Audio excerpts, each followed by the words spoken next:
Assalamu alaikum. Hey everyone, it's me. Y'all miss me? Okay.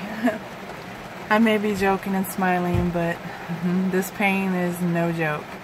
I'm sitting in my car simply because everybody keeps trying to check on me, and it's hard to try to make a video and explain to you guys what's going on when I have to keep literally stopping the video and stopping the video and stopping the video, and I love the sound of rain.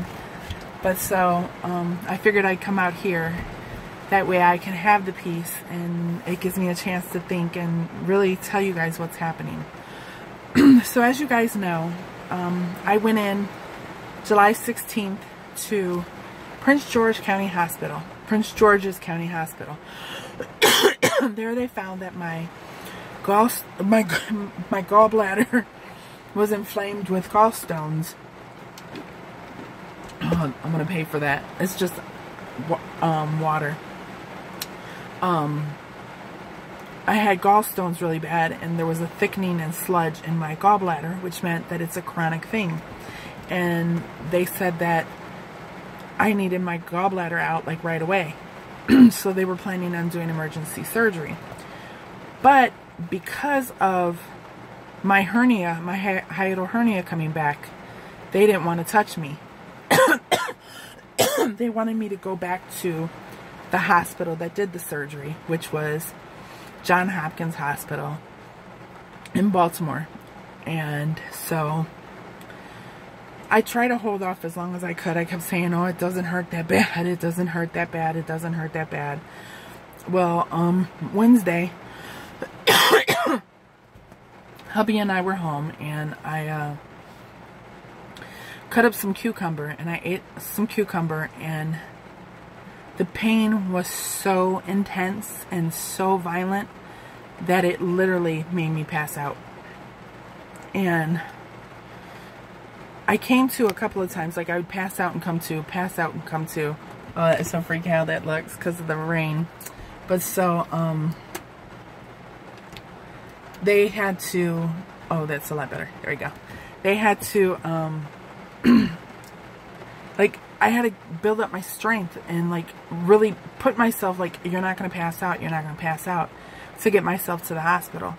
I didn't want to wake hubby up. I didn't want to bother him, you know, because I knew I would be staying in the hospital, so it would be senseless for him to go with me, you know. So I drove myself out there, and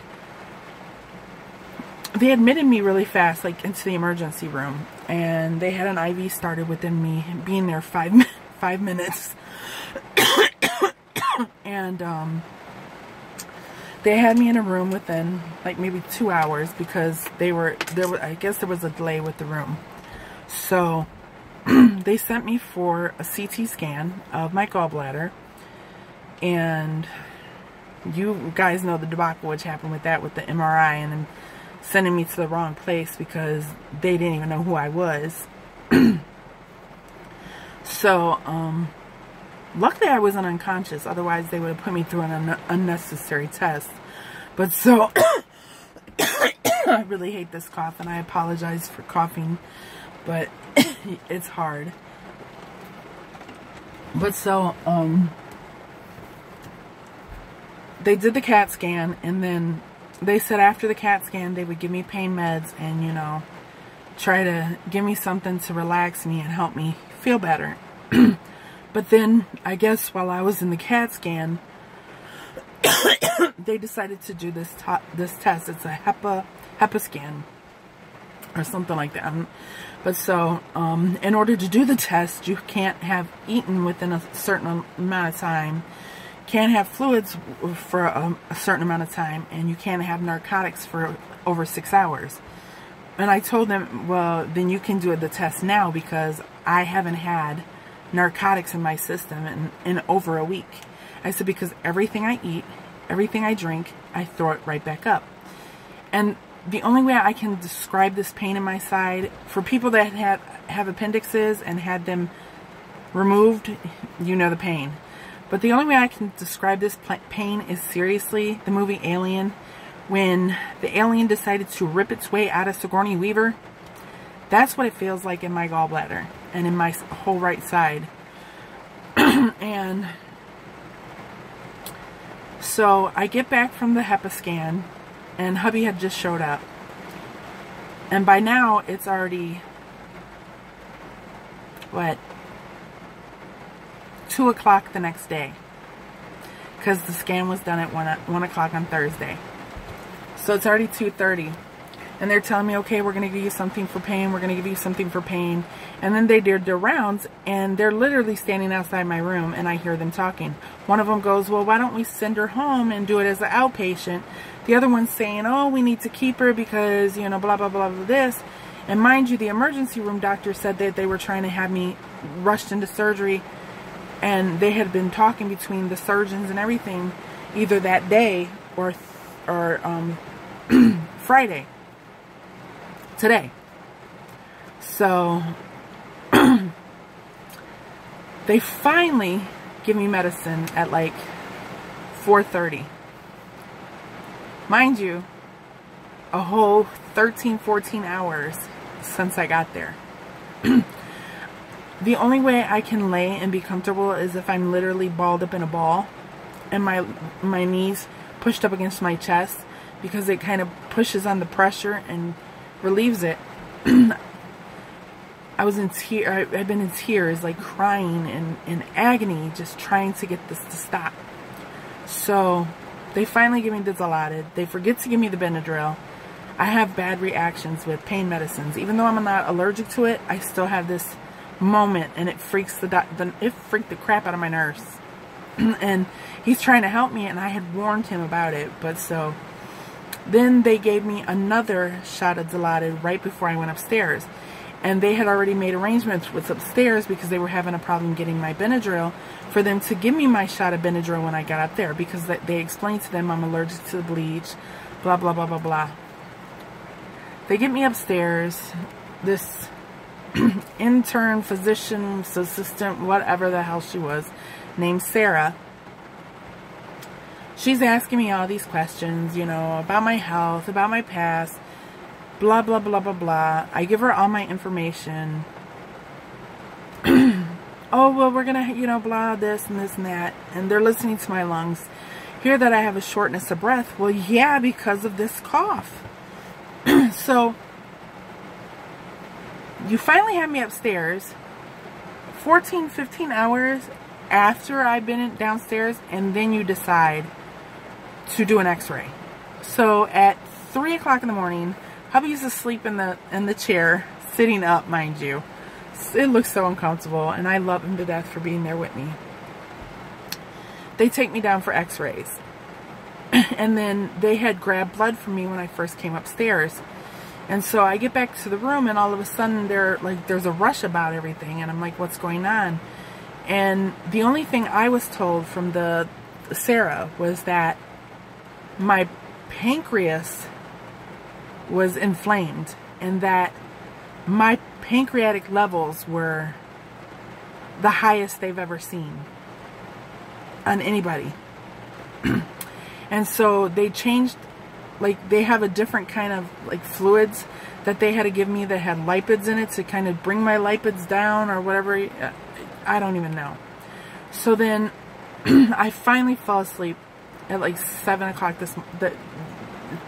today, Friday. And they wake me up, and then the physician's assistants asked if she can, when they did rounds, if they can come in and discuss my case. I thought they meant discuss the case with me. No, they had me sitting there as if I was on display, and talked about me. Oh, this is a 42-year-old patient which came in with this and this and that, and I'm sitting there while 6 doctors are surrounding me with the main doctor and talking about me. And I'm like, wow, what the hell? So then they thank me for letting them come in the room and talk, you know, and do that. And then the doctor tells me, oh, we're going to go outside. We're going to review your scans and everything. And then we're going to come back and talk to you, and we're going to give you your game plan. That was at 9 o'clock Friday morning.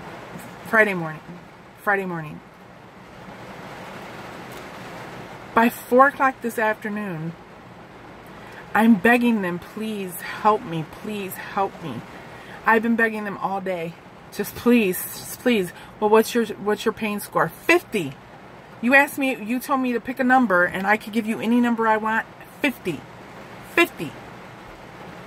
And then they had to keep checking it, and keep touching it, and keep touching it, and keep touching it. And they had me in tears. And then they were like, oh, we're going to go get you some pain meds. And then no one would show up in my room. Oh, we're going to go get you pain meds. And then no one would show up in my room.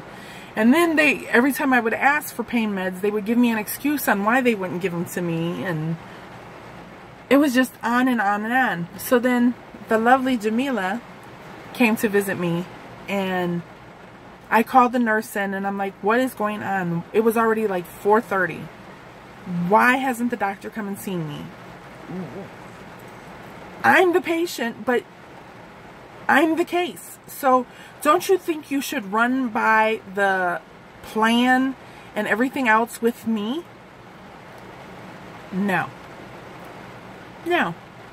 So then Jamila left. I tell her, you know what? She said she was going to call the doctor to find out what was going on. The nurse. I forgot what her name was. She was so sweet.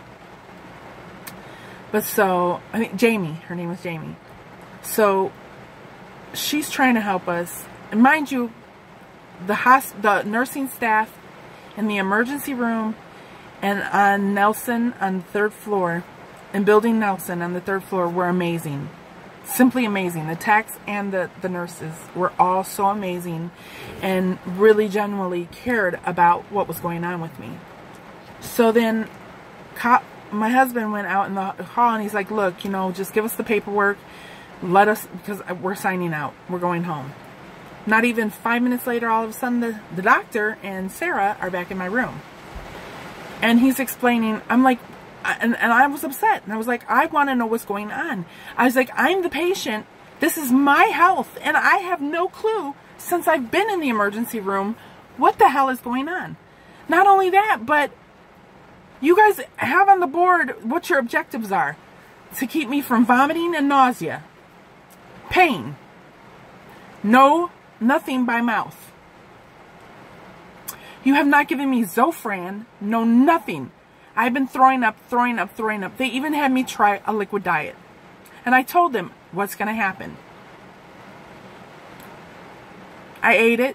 10 minutes later, threw it all up. And I had to leave it in the pan so that they could see that I did throw up. And I wasn't faking it, obviously, you know, because I'm a fake. So then he sits down and he's like, well, we looked at your gallbladder. Even though you had that episode on the 16th, your gallbladder looks perfectly fine. There's no need for them to even take it out.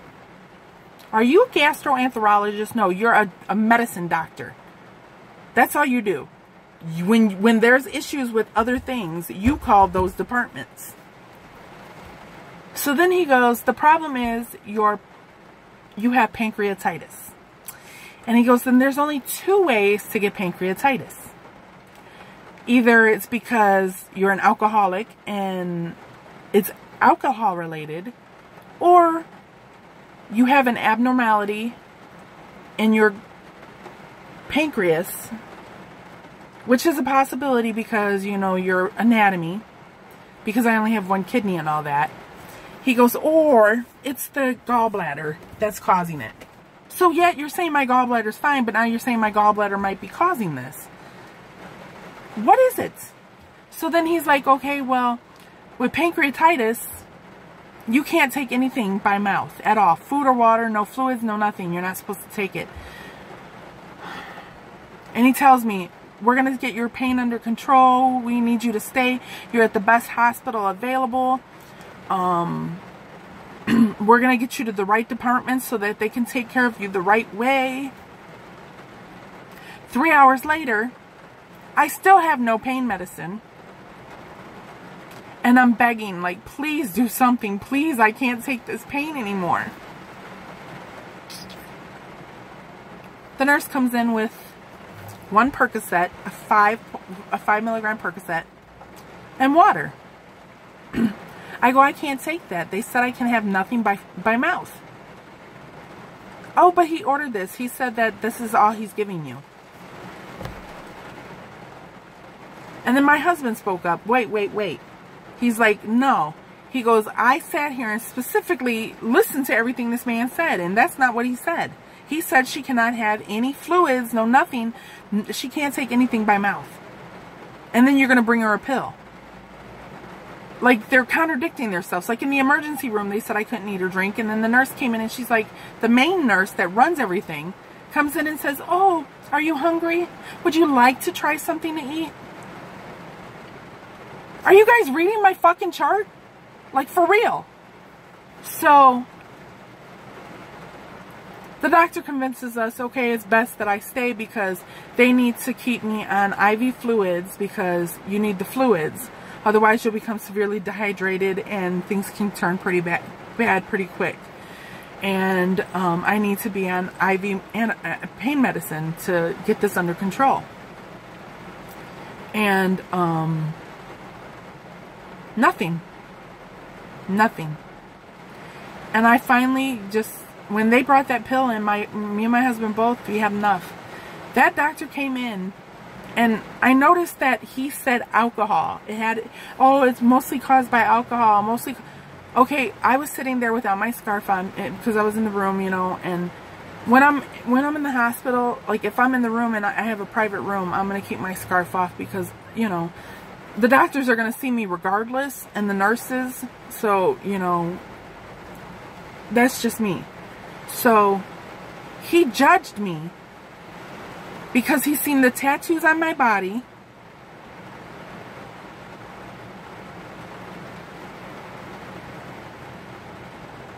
And I don't know what else he judged me by, but, oh, and because I have a prescription for pain medication, which I'm supposed to take 3 times a day. And you can ask Dee, you can ask my husband, I don't take it like I'm supposed to. I'd rather deal with the pain than take my medicine. But they give it to me because I truly need it. So I had enough and I signed myself out. And then another doctor comes in, the on-call doctor. No, but this is what, you know, and he basically said, oh, pancreatitis can only be caused by alcohol. Another doctor accusing me of being an alcoholic.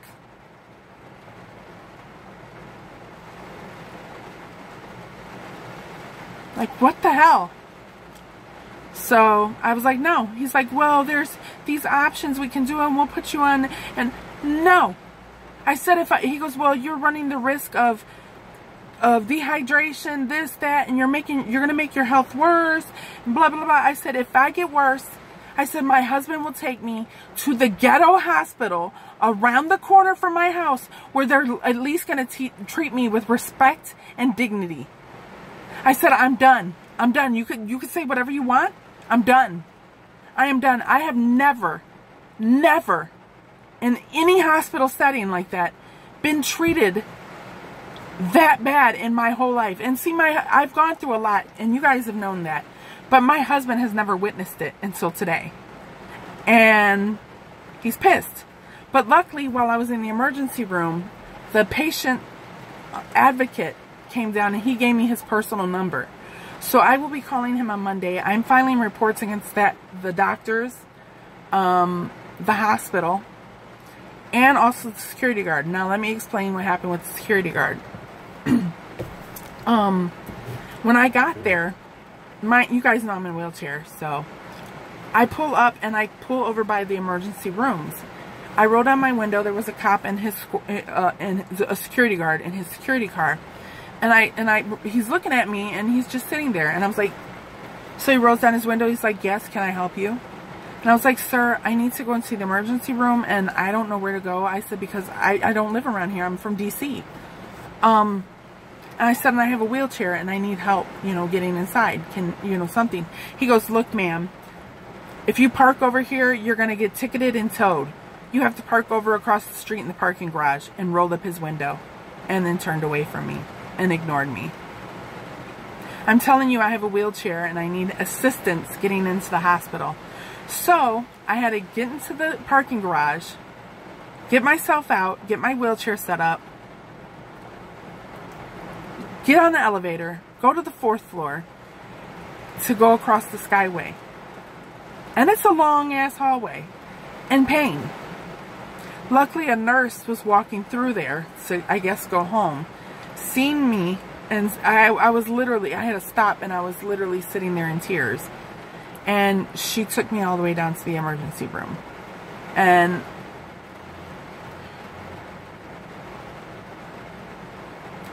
so I came home and I looked up pancreatitis.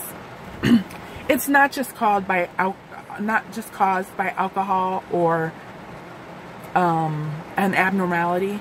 It could be because your gallbladder is bad, and your gallbladder is right there connected to your pancreas. And I read that if your gallbladder is going bad, it is going to affect your pancreas. And that the fact that I've been dealing with this for 2 years now, like literally when I eat, I get sick. Sometimes it's worse than others. Sometimes I can handle it. So it's a chronic thing. And they even said by the lining of my gallbladder, it's a chronic condition. So I've been having pancreatitis and gallbladder issues for 2 years. And no one's tried to help me. No one. I had to look everything up line. And then my husband's asking them, well, what can we do? Is there surgery to fix this? No, no, no, no. Actually, there is. They can remove part of my pancreas and take out my gallbladder, because he said he didn't think that it was necessary that they remove my gallbladder, and he felt that it shouldn't be removed at all.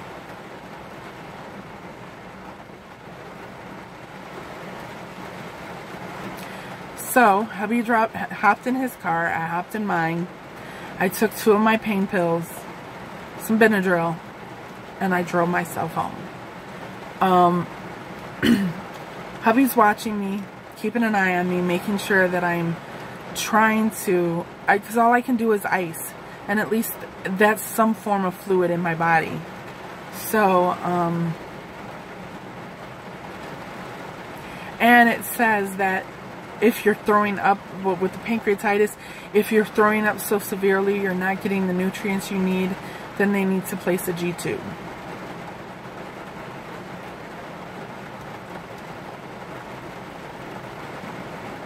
Yeah. So that is why I signed myself out of Johns Hopkins Hospital. I will be posting this video on their page, on their Facebook page, as well as uploading it onto their website. You know, I'll figure out how to do it. I don't care what I have to do. I'm going to send this video to the patient advocate, human resources. I don't care. I'm sending it to everybody. I am not going to let them steamroll me and treat me like this. I don't drink. I'm Muslim. I don't drink. Yes, I'm not saying we're perfect. We're not. Islam is perfect. Muslims aren't. And some Muslims have bad habits. I don't.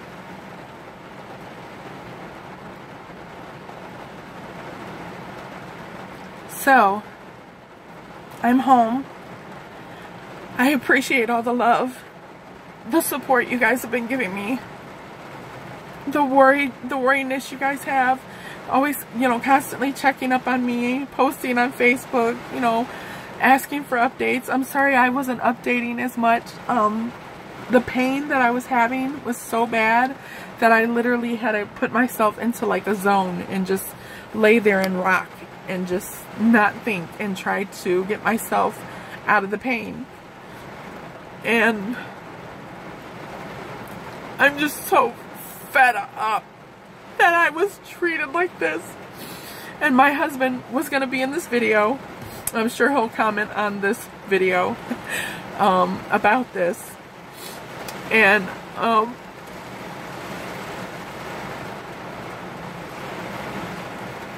I'm human.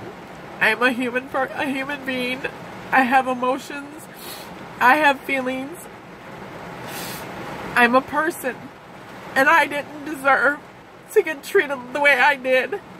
I was treated with such disrespect and such, they were talking down to me and my husband like we were stupid. Look, just because you see all these tattoos on me, which by the way, yeah, I have a lot. I wasn't always Muslim. And they judged me by that. They judged me by that and basically were treating me as if I was a junkie looking for a fix. And so I was like, what, did you guys want to like keep me here all day? Because basically you've had me here for 17, 20, 37 hours without anything but two shots. I said, what, were you hoping that I'd go into a withdrawal fits or something to prove your point? I said, well, it's not going to happen. I said, and I don't even need your stupid little 5 milligram Percocet. I said, I can go home and medicate myself just fine. I said, because my medicine is a lot stronger than yours. So why would I even come to the hospital looking for a fix? Why? I don't need a fix. I don't have to go to no corner looking for no drugs. I will never step foot back in Johns Hopkins Hospital. Yeah, they may be a good hospital, but their customer service, their doctors need to step off their high horse and realize that we're human too. I don't make the kind of cash you do, but I'm still human. And you became a doctor for that pledge, first do no harm. And you guys harmed me by not giving me pain medication. You only made this situation worse, because now I'm probably going to have to go in tomorrow to the other hospital because it says that the only way they can make pancreatitis really go away is to keep you heavily medicated and highly full of fluid to help get past this attack, this inflammation. And I'm inflamed like a mug. And I'm home.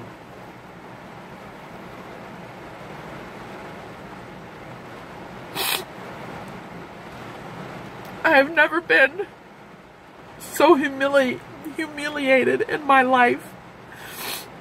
And then I think because of the wheelchair, and because a lot of people that are alcoholics, they cannot walk and they stumble around, I think they judge me by that too, because I have ataxia. So they figure, oh, okay, no, you're an alcoholic. And that's exactly what they thought. And I'm not going to take this lying down. I'm going to make sure heads roll. So I'm sorry the video was so long. I'm not only doing this to tell you guys, but I learned from a lawyer, when anything goes wrong, document it and put it on the internet, because then they can't say you doctored it or anything else. And this happened today. I'm not doctoring nothing. I'm human and I deserved to be treated with respect. So, and it keeps track of when it happened. So, yep. I love you all. Thank you for the duas. The thoughts, the love you guys have sent over the internet. It's meant so much to me. And I appreciate you all so much. You don't know how much I love you all, each and every one of you. And I'm crying because I'm angry, but also because I'm in freaking lot of pain. So I'm gonna go upstairs and I'm actually gonna take one of my emergency migraine medicines, because it will knock me unconscious and allow me to sleep, because I haven't really been asleep. I like get maybe an hour here, an hour there. So I'm gonna try to get a few hours of sleep, and hopefully, I don't know.